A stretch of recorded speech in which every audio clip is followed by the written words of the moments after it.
Agora a gente vai para a nossa primeira entrevista, conversar com o Felipe Beccari, que é secretário municipal de Esportes e Lazer de São Paulo. O ano está começando e está começando também o período do Felipe à frente dessa secretaria. Tudo bem, secretário? Bom dia e feliz 2024 para o senhor. Bom dia. Espero que estejam bem. Cumprimentando aí o Marco Antônio Sabino, o Vitor Lupato e os ouvintes do Manhã Bandeirantes. É muito boa essa oportunidade, né, aqui nesse começo, para a gente poder falar um pouquinho do nosso trabalho, principalmente da estrutura, né, do trabalho da secretaria, porque vai ser um ano muito cheio. Então, é um prazer estar com vocês aqui. A gente vai tratar de vários assuntos, secretário, mas eu queria começar perguntando sobre essa questão do Pacaembu. E uma pergunta bem básica, né? Como que a prefeitura acompanha essa reforma? Porque a concessão existe, a obra aparentemente está atrasada. A gente, inclusive, pediu uma nota para a Alegra, que é a concessionária agora responsável pelo Pacaembu, ontem, e eles nos encaminharam a exata mesma do dia 20 de dezembro, ou seja, não há mudança nenhuma na situação do Pacaembu. O Alegra, não nos deixa triste, por favor. Então, era para ser o contrário, né? Dizendo que se, por exemplo, a final da Copinha quiser acontecer por lá só para 10 mil torcedores, o que é muito pouco, e na arquibancada norte, que é a arquibancada que não pôde mudar, né? Porque a fachada do Pacaembu é tombada, então aquele trecho ali da Praça Charles Miller não pôde ser reformado. Como que a prefeitura acompanha essa situação, não só para a final da Copinha, mas também para a possibilidade de revisão do contrato com a Alegra ou até cancelamento, se não for cumprido o que está prometido? E é legal essa pergunta, porque muita gente está falando isso, né, com a proximidade do aniversário da cidade e da final da Copinha, então muita gente tem perguntado, tem se interessado por isso. A gente tem acompanhado de perto, né, a gente assumiu a pasta agora, mas temos acompanhado já, e até então o que foi combinado, né, o andamento da obra que nós temos acompanhado com as nossas equipes está ok, tá? A gente está acompanhando de perto e, a princípio, vai ser entregue sim para 10 mil lugares, por mais que isso talvez não comporte, né, a necessidade, por exemplo, da taça da final da Copa São Paulo. É uma discussão que a gente também está tendo, vai ser intensificada agora nessa semana, principalmente com o andamento da competição também, nas próximas 2 semanas em específico, porque a gente tem que admitir também que caso, né, dependendo da final, dos clubes envolvidos na final, a gente não consiga comportar, né, 10 mil seria muito pouco, então já estamos estudando algumas possibilidades subsidiárias aí para que, por exemplo, num estádio do Canindé ou outro estádio, a gente consiga mandar esse jogo da final. Mas até então, estamos acompanhando e está tudo dentro do prazo, tá? Mas, secretário, eu passo ali todo dia e parece um canteiro de obras. Não seria até perigoso, independente do time que se classifique para a final da Copinha, receber 10 mil pessoas em um lugar que tem equipamentos, barras de ferro, ainda a sustentação sendo levantada ali no Pacaembu, porque há um trecho que você consegue observar ali dentro o que está acontecendo. A arquibancada norte já foi pintada, mas as duas da lateral ainda contam com muitas ferramentas para essa reforma, né? Não seria uma opção já antecipar isso para não ficar em aberto também o local da final da Copinha, que é tão importante e tradicional no aniversário de São Paulo? Claro, a gente está muito atento com isso, né? A gente espera que até sexta-feira a gente tenha uma definição um pouquinho mais específica sobre isso.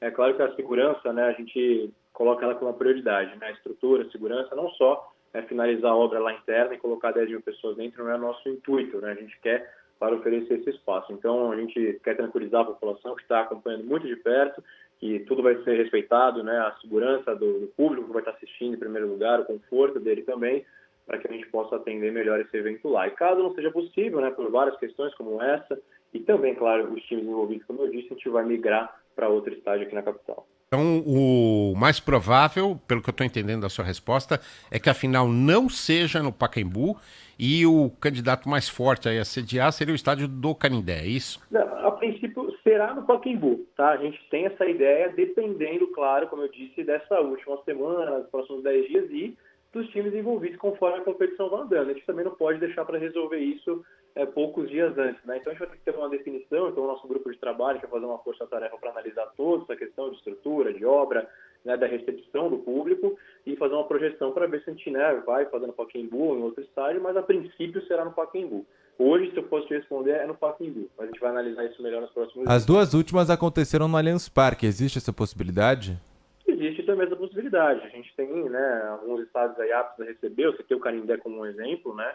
É um estádio que já comporta mais pessoas. Então, se for algum clube grande, mas um clube de fora de São Paulo, acho que o Pacaembu comportaria até com 10 mil. Mas é uma análise que ela é superficial nesse momento. A gente tem que estar acompanhando nos próximos específicos 10 dias para tomar essa decisão com a maior cautela possível. Eu tenho a impressão que o Allianz Parque está ocupado, viu? Esse ano tem o Carnaval lá, nessa Eu época. peguei a agenda do Allianz ainda. No Morumbi? No Allianz Parque. Ah, na data da Copinha?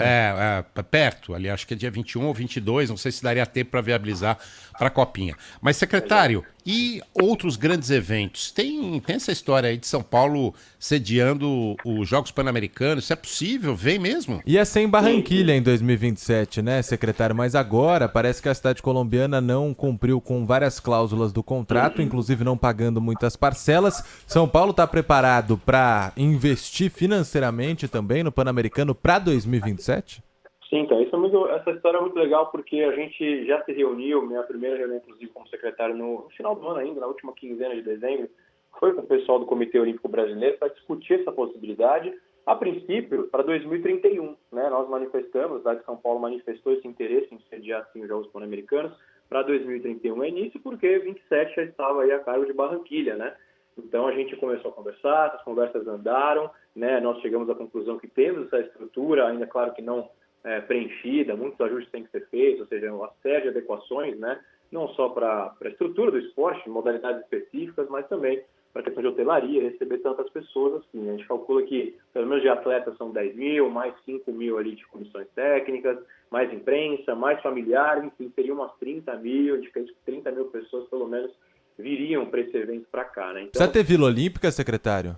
Como se fosse uma Vila Olímpica, precisa ter um espaço para os atletas, não precisa? Para o Pan-Americano também, todos juntos, ali como nas Olimpíadas?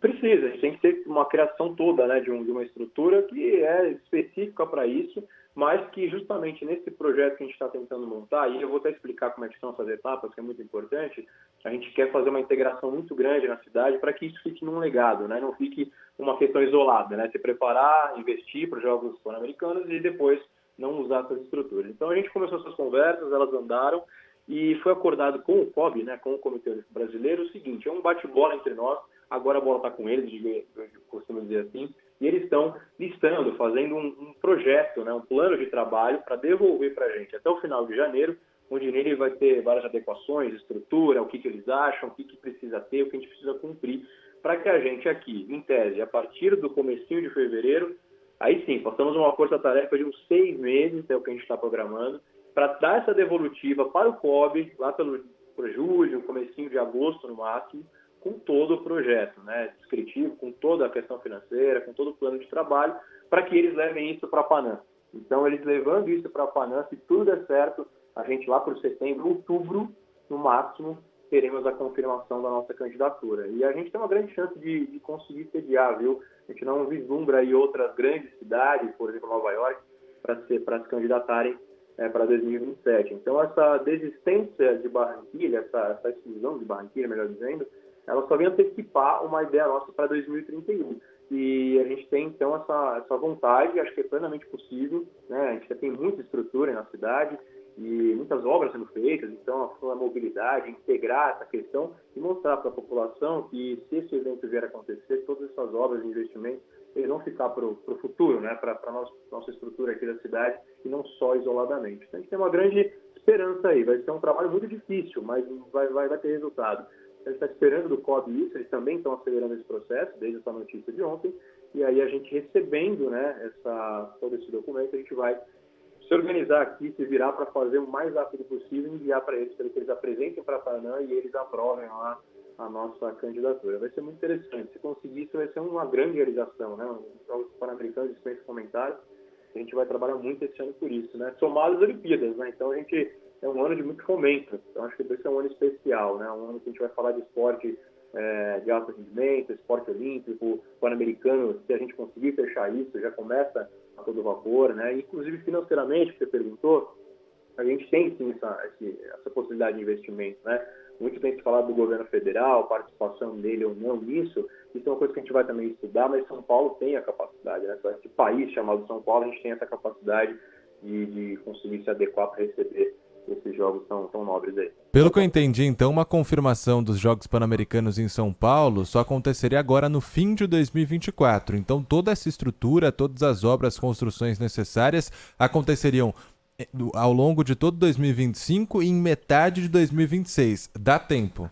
Dá tempo, dá tempo. A gente quer, né, já, claro, a gente está pensando nessa candidatura, né, com olhos aí para que ela se efetive, então muita coisa já tem, né, já tem muita estrutura, a gente precisa adequar, construir outras coisas, depende das modalidades, né, então cada modalidade pede uma estrutura, algumas estruturas são móveis, outras são fixas, então a gente tem que reformar alguns lugares, construir outros, enfim, então acho que a gente tem essa projeção, sim.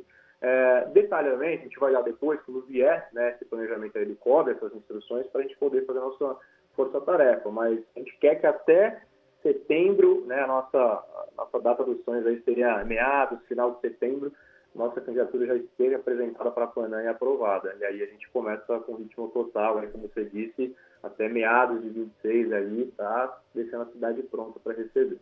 Secretário, o senhor está afiliado à União Brasil, não está? Isso. Secretário, me permita a pergunta, não me leve a mal, mas é o seguinte, eu não conheço seu histórico de envolvimento na área de esportes, eu conheço aí na defesa Legal. de animais, né? Queria entender um pouquinho isso, queria entender se a sua indicação para secretário municipal foi uma negociação do União Brasil já em torno dessa aliança de apoio ao prefeito Ricardo Nunes. Foi uma cota ali do União Brasil? Não foi uma negociação da União, isso foi um convite que eu recebi do prefeito. A gente tem um histórico não profissional, político, digamos assim, recente no esporte, mas é o que poucos sabem, inclusive, eu tenho tentado dar vazão nisso nas minhas redes sociais, nos canais de comunicação, que a minha formação é do esporte, né? Eu fui atleta, então eu comecei no esporte com 5 anos, me formei em educação física, fui professor, fui profissional, dei diversas aulas, trabalhei em escolas, academias, etc. E fui atleta de futebol, né, da categoria de base, joguei a Taça São Paulo, inclusive, 2 vezes, e fui parar com a bola, aí, com o futebol aos 20 anos. Então eu tenho esse histórico, né, no esporte como atleta, como profissional Que e a minha time, que formação. time? Que time você jogou? Eu joguei no Nacional, na Copinha, mas também joguei na Portuguesa, joguei no São Caetano, naquela época lá da Libertadores, aquela época boa, aquela fase de ouro do São Opa, Caetano. Joguei no São Paulo quando infantil aí também. melhorou. E antes de parar, eu estava no Palmeiras B. Mas você viu, né, Sabino, o secretário tá querendo levar lá pro Canindé, jogou na Lusa, né? Tem um certo clubismo essa final Quem da não gosta Copinha. da luz em São Paulo, né? Todo mundo. Pois é. Secretário, eu queria perguntar uma questão técnica para o senhor. Recentemente, a gente fez uma reportagem aqui na Rádio Bandeirantes sobre os esportes amadores aqui na cidade de São Paulo. E eu acredito que o grande desafio para quem assume uma secretaria é o incentivo ao esporte, né? Porque o governo federal é mais distante, o governo estadual é mais distante, mas o governo municipal mexe diretamente com a vida das pessoas.